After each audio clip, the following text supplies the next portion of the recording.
Sel nädalal tuli peaminister Jüri Ratasel lisaks ajakirjanike küsimustele vastata ka Riigikogus eilset avatud ustepäeva külastanud inimeste küsimustele.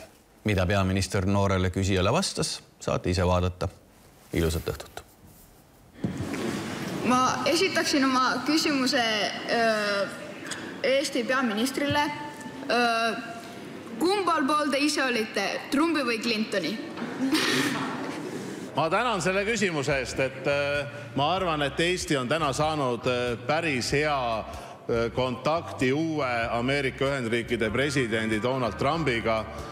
Meie koostöö on nendega majandusvallas väga tihe olnud. Nad on meile kindlasti hästi oluline partner kaitsevaldkonnas ja täna on võib-olla see ka kokkusattumus, aga täna on mul võimalik kohtuda USA spiikriga, nii et meil on väga-väga tihedad koostööd Ameerika Ühendriikidega.